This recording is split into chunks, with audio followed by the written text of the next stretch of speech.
சிம்பிளா சொல்லணும்னா அவங்க தான் அவங்க லைஃபோட ஆர்கிடெக்ட். லாஸ் ஆஃப் அட்ராக்ஷன் ஒரு தியரி பத்தி கேள்விப்பட்டிருக்கீங்களா?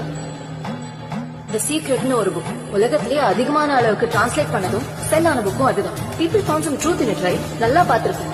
ஸ்பிரிச்சுவலா இருக்கிறவன் கடவுளை தேடிதான் போவான். காசை பத்தி யோசிக்கிறவன் காசை தேடிதான் போவான். பேஷனை தேடி போறவன் பேஷனை அடைவான். யார் என்ன ஆகணும்னு நினைக்கிறாங்களோ அதுவாதான் ஆவாங்க. நம்ம தாட்ஸ் தான் நம்ம லைஃப் உருவாக்கும். அதான் யூனிவர்சல் லா. நான் சொல்றேனேன்னு தப்பா நினைக்காது. வீட்டுல இருந்துகிட்டே கனவு கண்டா எதுவுமே நடக்காது. அதுக்கான முயற்சி எடுக்கணும்.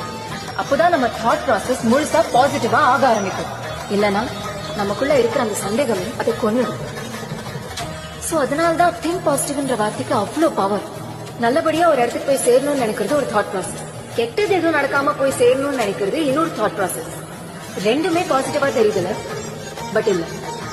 எவன் ஒருத்தன் ஆக்சிடென்ட் ஆகக்கூடாதுன்னு நினைக்கிறானோ அவனுக்கு தான் ஆக்சிடென்ட் ஆகும். ஒரு போலியான ஜோசியக்காரங்கிட்ட போயிருக்கான். அவன் மொத்தமா தப்பா ப்ரெடிக்ட் பண்ணிருப்பான். ஆனா அவன் சொல்றது 1-2 கண்டிப்பா நடக்கும். ஏன்? அவன் அந்த ஐடியாவை நம்ம மைண்ட்ல விதைச்சதுனால கண்டிப்பா நாமளே தான் நடத்திருப்போம்.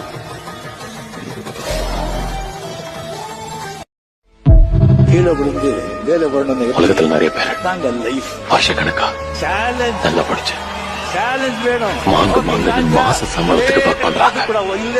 இப்படியும் ஒண்ணும் பெருசா கிடைச்சா போறதில்ல.